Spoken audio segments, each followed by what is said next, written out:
Want to call to order the special call meeting of the Mint Hill Board of Commissioners. The sole purpose of this meeting this evening is to hear from and select a consultant for our Mint Hill Comprehensive Land Use Plan. If you would, at this time, join me and stand and pledge allegiance. Pledge allegiance to the flag of the United States of America, to the republic for which it stands, one nation, under God, indivisible, liberty and justice for all.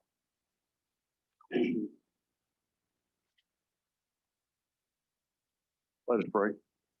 Dear Lord, thank you so much for this day you have given us. Dear Lord, just be with us as we go through this meeting. Give us the wisdom and the guidance that we make the right decisions for our town. In Jesus' name I pray. Amen. Thank you.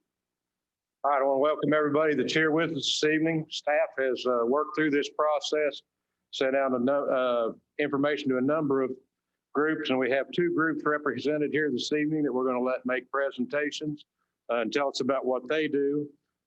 We have the Withers Ravenel group that's here and the Merrick Nealon group. So we want to welcome everybody that's here this evening.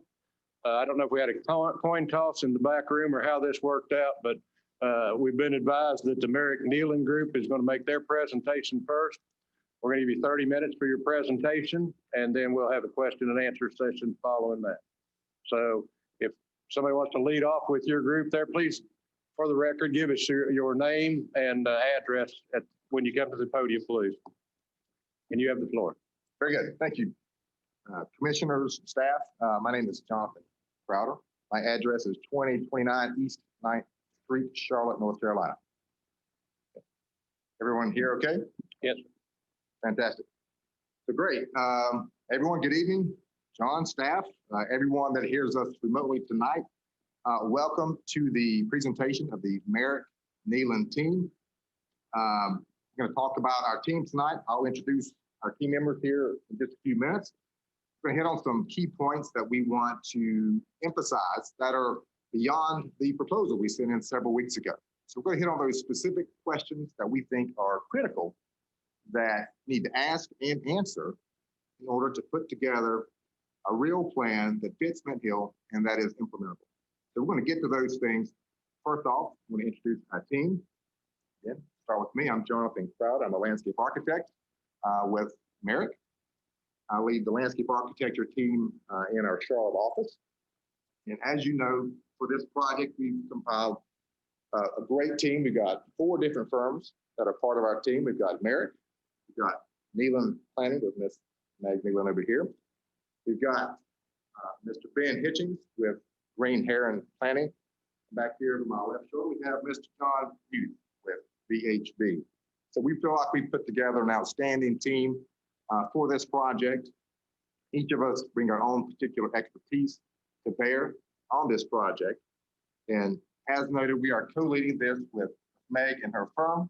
We feel like that we are very complementary in the skills that we both bring to the table. I'll highlight a few of those as we go forward. So Merrick brings more than 2 decades of local planning, engineering, and design experience. That's what we bring to this table.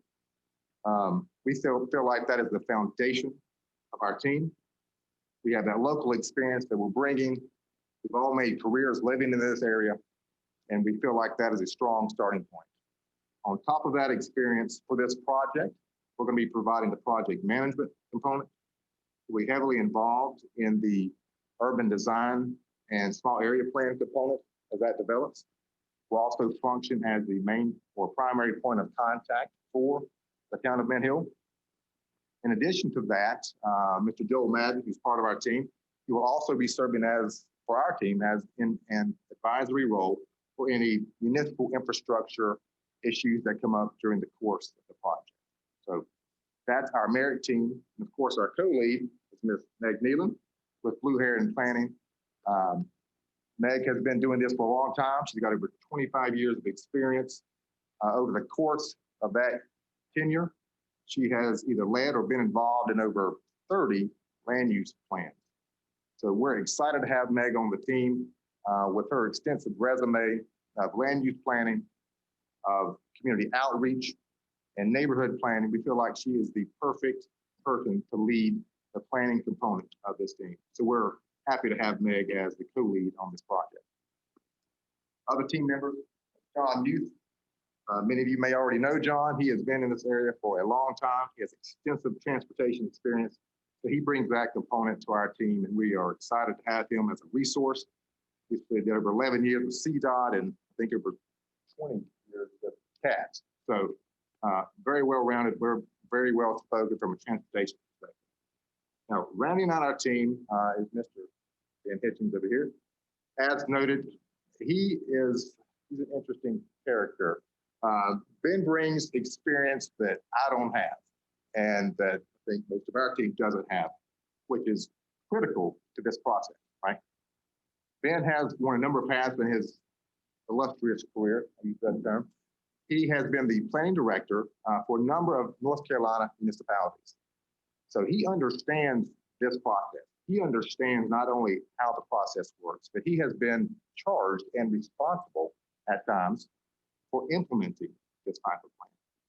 So he brings that experience to our team. We think that is a critical component to not only putting together a plan that makes sense specific to Mint Hill, but a plan that can actually be implemented over time. And Ben brings that experience to our team. So we're very excited about the team that we have been able to put together. We have local knowledge, local expertise. So I think we've got a phenomenal group. I think we bring the local knowledge. I think we bring an extensive set of skills. And we hope to team with you and develop an update to your comprehensive land use plan. So we're excited to be here. Thank you for this, a brief introductory comments. With that, I'm going to turn it over to Joel Madden for a few comments. Let's see if we can get our slides to move forward. Maybe. There we go.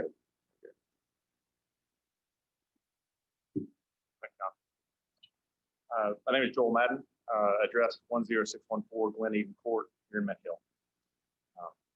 Mayor, commissioners, staff, thank you again for the opportunity to be here this evening and give us the opportunity to share about our team.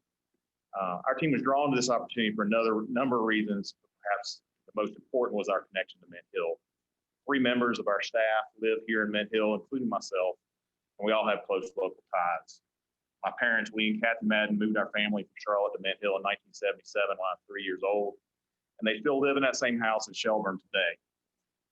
I grew up playing in the forest and the fields where Cheval sits today, going to school at Bain and then Northeast and Independence, and worshiping Blair Road.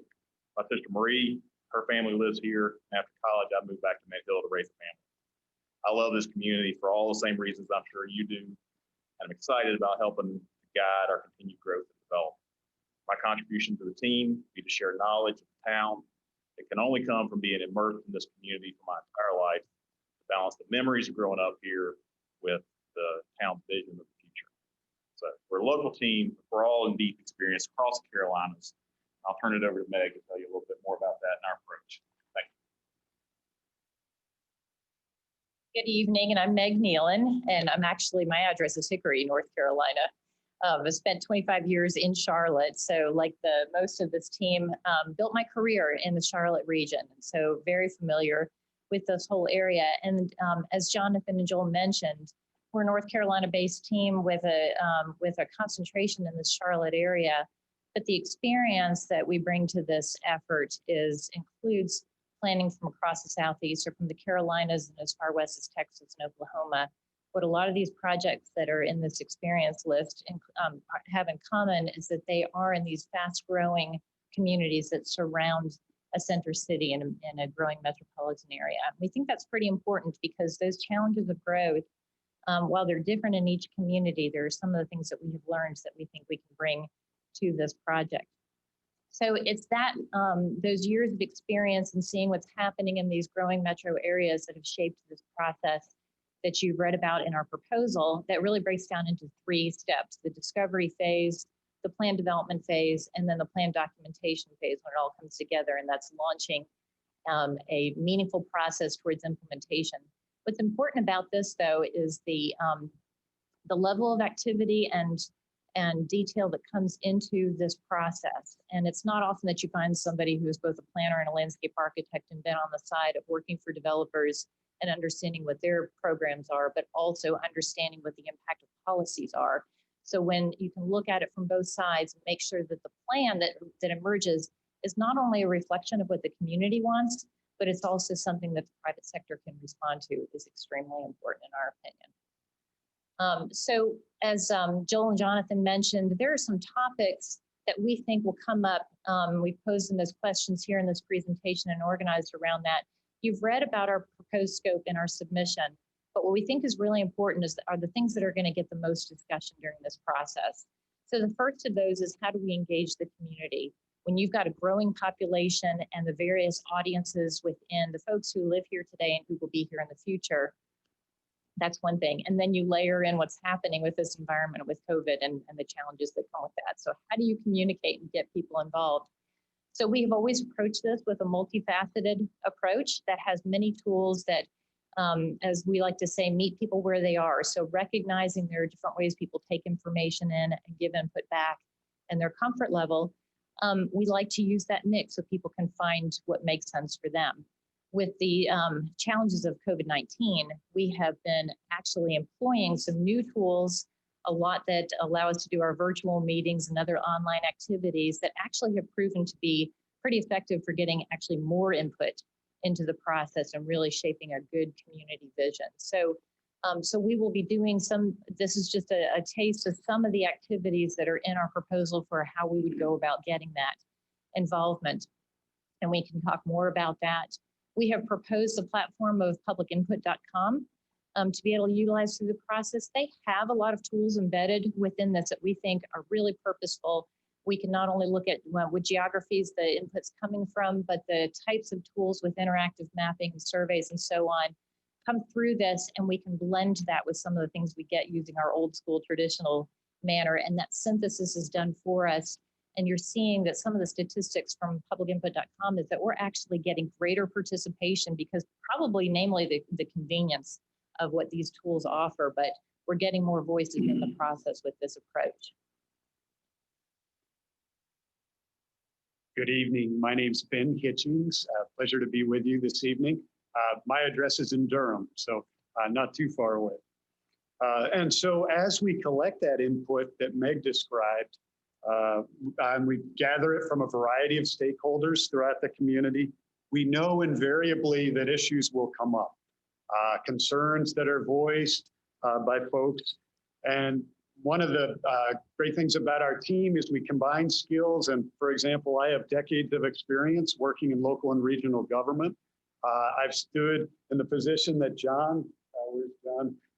John has stood, trying to manage all the different pressures that y'all experience as a governing board, that staff experiences. I'm used to working through those, working with the team seamlessly to develop an effective solution. So I'll be here with you to help develop appropriate messaging to explain the planning process. Meg does a fantastic job with that, by the way. Also to help develop talking points and also strategies to handle whatever issues might come up through the public involvement process.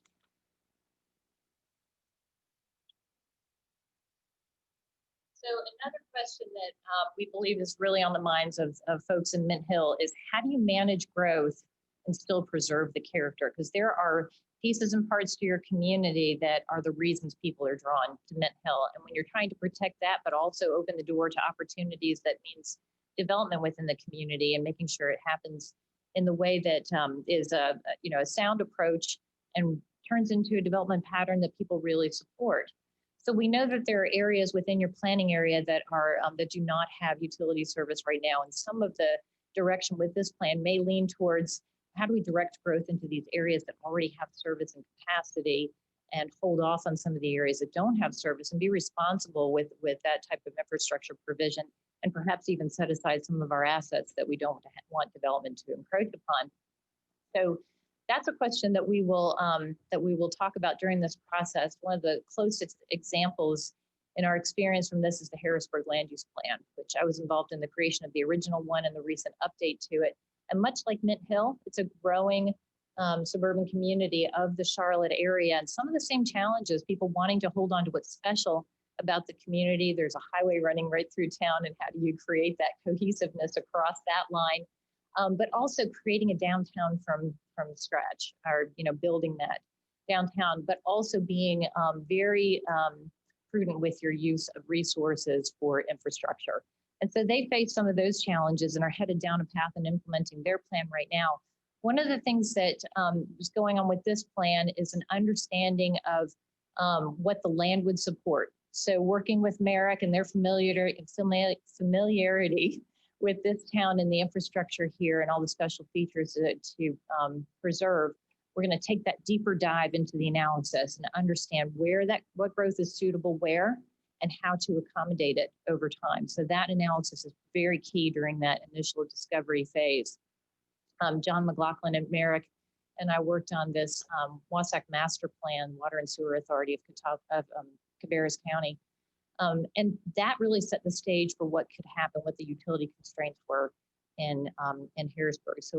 So in working with the town of Harrisburg, we were helping sort out how do you find those areas within town that you want to set aside so you minimize that pressure on those utility extensions, protect some of the things that are special, and make the growth that's directed in particular locations fit the vision that the community has, so it's concentrated where you want it. A lot of people have a hard time reading those maps that come out of this process, and they don't know how to make heads or tails of it. And so we take a little bit of a deeper dive into the focus areas and look at exactly what's going on. So when we're going through this process, we identified some key areas to drop into, and it gives people a comfort level with the decisions they're making about the policies that are about to be adopted. But it's also a great communication tool to the private sector to say, these are our expectations, and test those out. So through an iterative process, Ian and Jonathan and I will go from translating the pieces of the map into what does it really mean on the ground, and develop those concepts so that they are reflective of what the community is saying they would like to see. And those will find their way into the plan. So it's those compelling images that do a great job of making this a better communication tool, but also helps the private sector understand what they're bringing to the table, whether or not it fits with the community vision. So it's a stronger communication tool. Another question that will arise out of this perhaps is, how do we continue to develop and enhance this downtown that we've got underway? Maybe it'll be one of the focus areas that gets attention during the process. And we know that this is an area that has been studied and discussed for several years now. The image on the left is the downtown plan that dates back for a while. And on the right is an image of some of what's been constructed and a little bit of the conversation that's gone on between neighbors here in the community. And the only point I want to make about this is, the vision is one thing, execution is something entirely different. And so we put that emphasis both on creating that vision for the community, whether it's the whole plan or a focus area, but also helping you get to the finish line of and realizing it on the ground. So that's part of, having this whole team together and being able to give you the tools. So when things get constructed in town, they show up on the ground looking like the vision and not something that is a little bit different.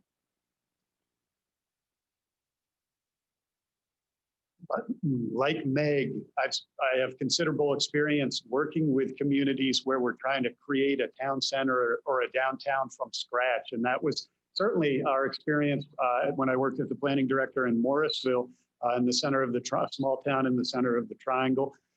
And there we were both trying to create a vibrant central gathering place and a place where all folks in the community could come together. We had many older residents, and then we had thousands of newcomers. And so there was really an important function that the town center served in bringing folks together to enjoy each other and celebrate life in the community that they've chosen. So through that work, I worked with all the stakeholders in the community to develop a shared vision for the town center, and then work to develop a dynamic portfolio of implementation projects to really go ahead and execute that vision. Of course, it takes time, and it's that work still continues in Morrisville, but we got a lot of stuff accomplished on the heels of our plan.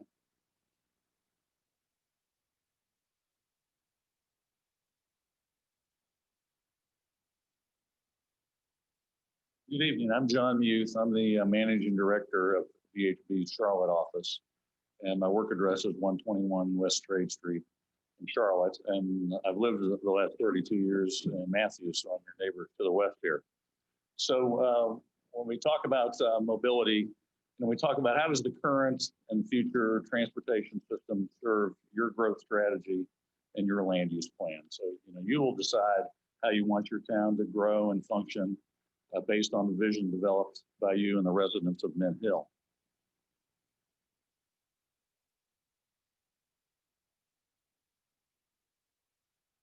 So some of the aspects when we talk about mobility as a local issue, does the street network provide the desired mobility and connectivity that your residents need to move around the downtown area and within the town?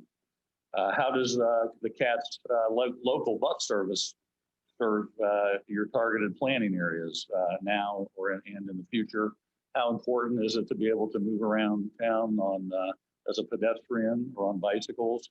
And then also we can talk a little bit about mobility as a service. That's things like e-scooters, e-bicycles, Uber, Lyft, and so on in terms of mobility as a service. From a regional standpoint, we'll talk about and look and examine how the NCDOT improvements that are proposed or potentially in the future accommodate your desired growth strategy. Do you have good access to I-485, 74, and 24 Albemarle Road? We looked at some census data, and we know that almost twice as many folks kind of leave Mint Hill in the morning to go to work as flow into Mint Hill, coming to jobs here. So how does the system accommodate you from a regional standpoint? The CAT's Express bus service, is that sufficient for your needs, or does it need to be beefed up or extended? So again, that can come out in the conversation. Are there opportunities to connect to the future Silver Line that'll be over there, in the Independence area and Matthews? And then also the regional transit plan that's underway right now. How does that work factor in any of the considerations that you have as you develop the plan for your community?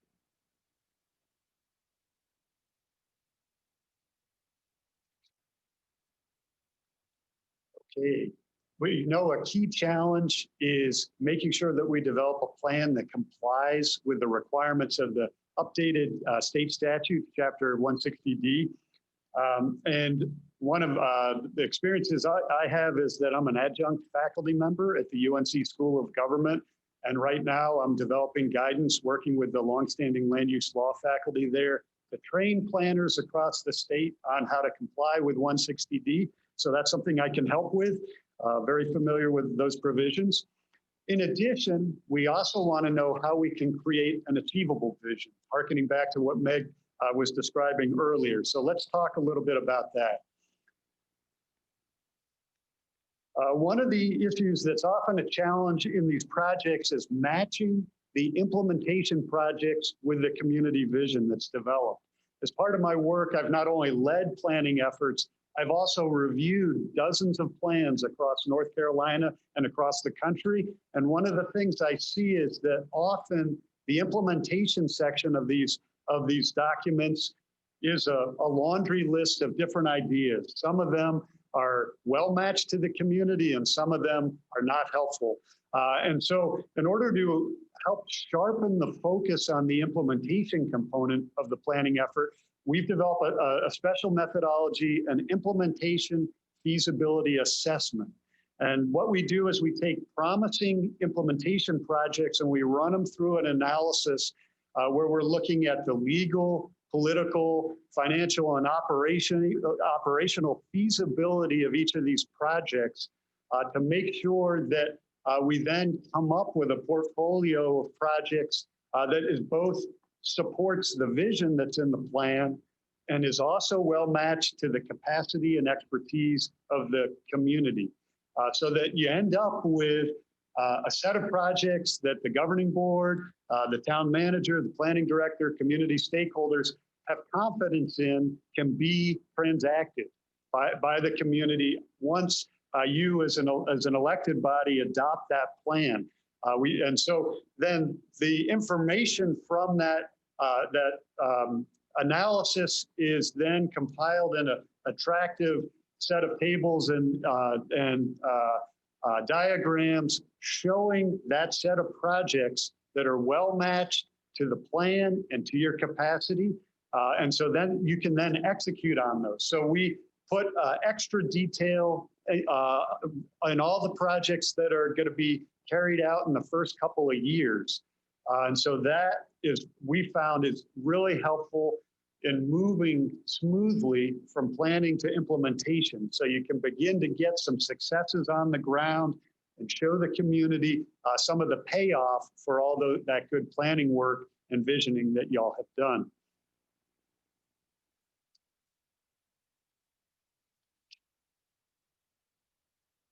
So we talked about the many audiences for this process, but there are also multiple audiences for the plan itself. And so when we deliver that final product, it actually needs to come in multiple formats so that it's in an accessible form that people can find what they're looking for and actually be better implementers of the plan. So those formats include, of course, the printed document, and we have done, I've got examples from Apex and Fort Mill, but we have, those kinds of fold-up brochures that are also posters that are easy to put into an economic development packet, and so those kinds of things. But more and more with people's use and expectation that they'll find things on the internet, a flip book embedded into the town's website, something that's mobile friendly so people can find things and search that way, but also like a map story so that the future vision map is right there and people can click on their neighborhood and see what the plans are for that. So, so we think that combination of complementary deliverables really makes the plan.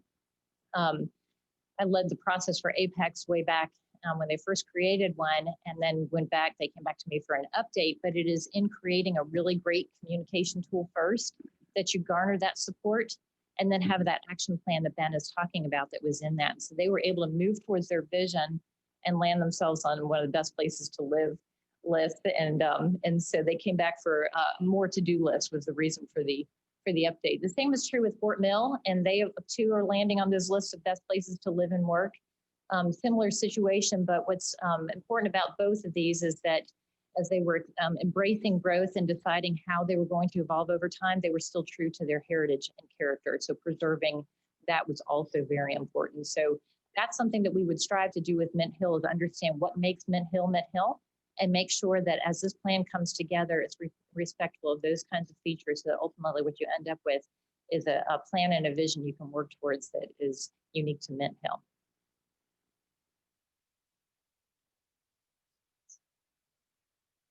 Okay, thank you. I think with that, we will kind of conclude our presentation and we'll open up the Q&A. Great, thank you very much. Commissioner Long, do you have questions at this point? Not at this point. Mr. Cochran? I'm gonna jump right in here, if you don't mind. One of the things that's been a concern to me, and you touched on it quite a bit, was the citizen participation, the community engagement.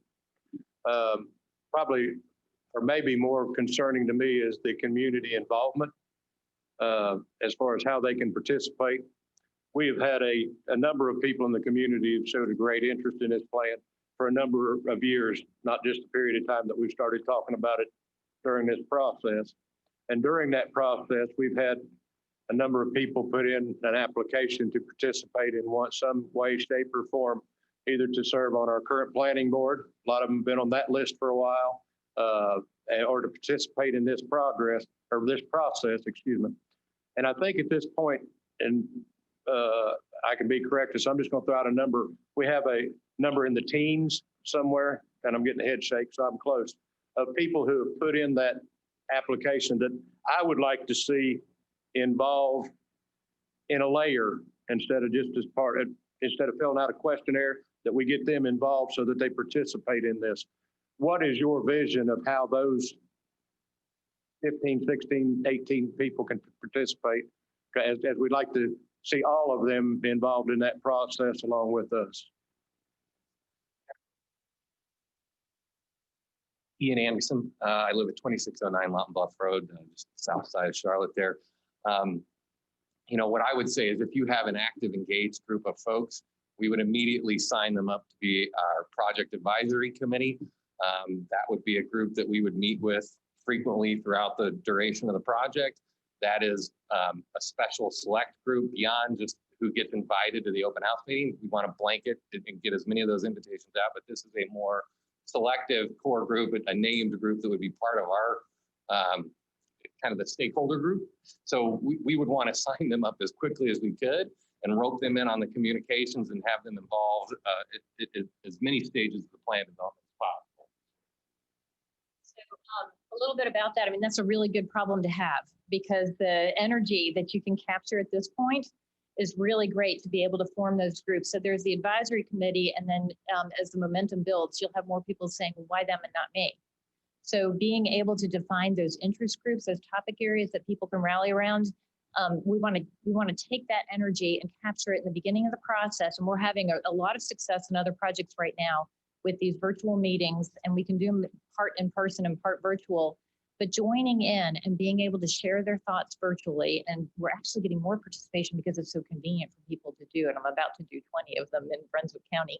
But being able to capture these folks and then being able to also employ tools like Concept Board, we can draw right on the screen as we're talking. People can actually join sooner and they can come back to it after the meeting. So if we give them those tools to actually have a voice early and make it easy for them to do so, I'd much rather capture more voices at the beginning of the process and let them feel like they're really informing those early ideas in the process. And I think that those folks will eventually become our champions or champion groups, and they'll help us build that momentum. So we see that more and more. Some of the communities that we've been working in recently, we've had committees formed that are actually like 40 people because of that kind of interest, and we've had to subdivide them into different groups. So that's a good challenge to have and a great way to start a project. Okay, great. Thank you. When you said subdivide them, that was kind of the question I was headed with, whether our number was too great there or not. One other concern that I have, and occasionally some local governments in our area have been accused of not keeping the citizens informed a lot. Doesn't happen here in Mint Hill, of course, but it happens in the areas, maybe on Dale 51, somebody mentioned earlier. We'll try to find you a home in Mint Hill, by the way, and get you out of Matthews. During this process, and I've not worked with this before, how do we go about keeping the citizens informed of where we are in the process, what's happening with the process, other than, okay, we found this consultant and we'll talk to you in 3 or 4 months and let you know what happened. How's that process work, and how do we keep them informed? Publicinput.com is the platform we've proposed, and we can adapt to a variety, but that's the one that we think actually is so straightforward that it's not intimidating for folks to be able to get on and participate. And once they get familiar with it, and we'll give them reasons to visit, like come take the survey or do this or do that. So the traffic to that website is critical to begin with. And once they discover the resources are there, they'll drop in periodically and see what's happening. But it's in those calendar updates that would show up on that website, as well as some of the information that we get disseminated out in other avenues. We will make sure people are abreast of what how the whole process is marching forward. Repeat the website again, please. It's publicinput.com is the one who provides it, but we can name it after the project then. So what we think is important in a process like this, and one of you guys mentioned it, but the identity of the project. So at a glance, people know when they see the name and the colors and the graphics that go with it, they're talking about this process. So it can come in different forms, mailings and things like that. So when people see it, they know that, oh, that's that. So it will get its own name, and then we'll distribute things that will have that name. The other piece about that too is there will be people who will not participate online, and they still expect to be just informed as the next person. And so a large part of that is the folks that you were just mentioning that have this energy to participate. Those are our best ambassadors for the project. They are the familiar faces. They are the ones who can go out and speak to their circles, who are comfortable hearing from them and listening to them. And we'll equip those folks too with the tools that they need to be able to communicate with their circles, so that information is disseminated through them. There are a number of other opportunities we have with just the mechanisms you already have in place in the town to transmit that information. So it's a combination. Very good. Thank you. Mayor Pro Tem Bill. Oh, I'm sorry. Go ahead. Yeah, I just wanted to note, publicinput.com does make this site available to you to live on after this project. So that all of that great information doesn't have to go away when the project is concluded and the report is created. What they can do is actually transmit it over to you guys. You would adopt that, and then that would allow you to keep all that information and march forward with sub-area plannings. So that can have a life beyond this project if that was something you guys wanted to keep moving forward with. Very good. Thank you. Mayor Pro Tem Dalton. How long do you think this process will take? I mean, I know it's probably different from each town and all like that, but typically, how long does this take? We're more familiar with Mint Hill, but I always say 12 months. It's just enough time to get people up to speed and interested and keep that momentum. And we don't want to lose them after a point, but we also want enough time to dig into the details that nobody thinks that we're rushing the process. So 12 seems to be a very reasonable time frame.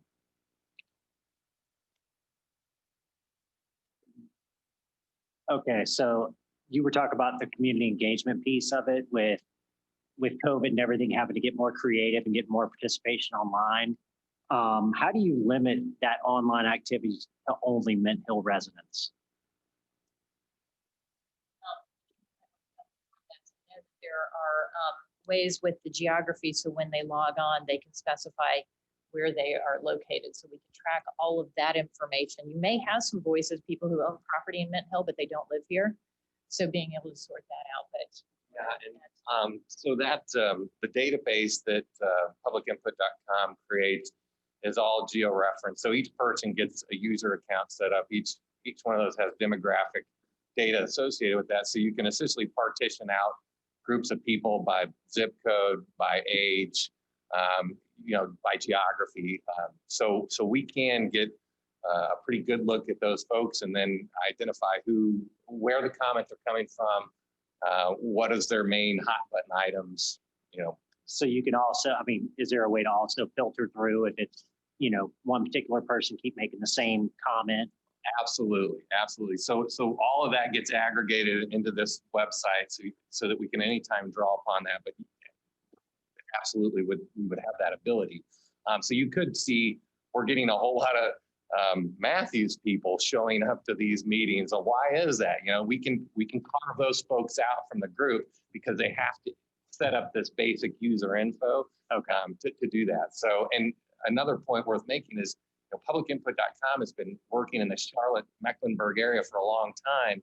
They have a huge database already that they checked, and when we were first looking at this, they just drew a quick boundary around Mint Hill to see who was in there, and they had a couple hundred registered publicinput.com folks. So these are people in Mint Hill that are using that on Mecklenburg County projects.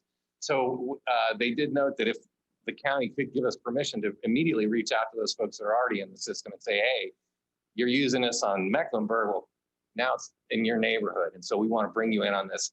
That is something that would have to get okayed by Mecklenburg County to give us that access to those information to those users, but that happens a lot. Other communities will kind of borrow from that if the database is already created. Okay, all right, thank you.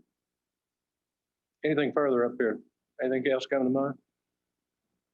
With that, I want to thank you for coming out. Wonderful presentation. We will hear from the other group currently, and then staff will be in touch with you shortly, soon. I know you hear that all the time, but we'll call you, right? 2 weeks, right? Yeah, exactly. But thank you very much for your time this evening. We appreciate it. Thank you. Thank you.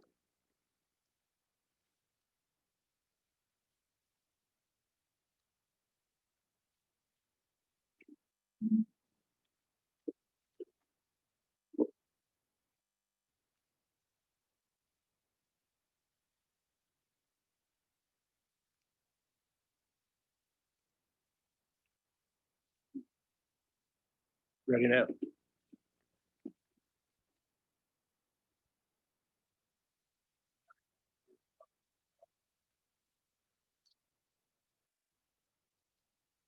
Yeah, we're gonna take a 3-minute recess so we can bring the other group into the room, get some microphones moved around and that kind of thing. So we'll be back live in 3 minutes.